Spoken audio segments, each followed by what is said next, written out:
Қазір сіздерге простой картина суретті PNG-ға айналдыратын көрсетемін. Оқушымызға мына background eraser деген программаны басып алу керек. Неге background eraser деген программа Play Marketте бар, басып аласыз. Жұмыс істеу оңай. Go to photo деген загрузите фото деп тұр. Галереяға кіріп, суретімізді таңдаймыз. Бірақ желательно фоны, суреттің фоны ақ болу керек. Например, на бос молокосос жоқ ол PNG, по-моему. Қазір, например,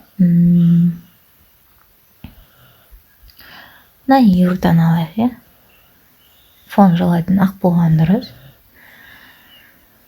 Так, неге? И астында стерка дейді. Ол стерка деген бүйтіп біртіндеп өзіңіз бүйтіп өшіріп отырасыз. Magic деген ол баянан өшіреді, бүйтіп как будто бір алыстан өшіре ма, түсіндіре алмаймын, по линиям өшіреді баянан. Бірақ мен көбінесе автоматически деген пайдаланамын. Бүйтіп аққа келе саласыз, все, бәрін өшіреді.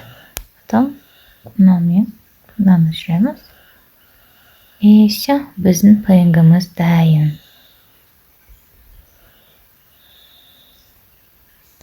Все, мінекей бітті.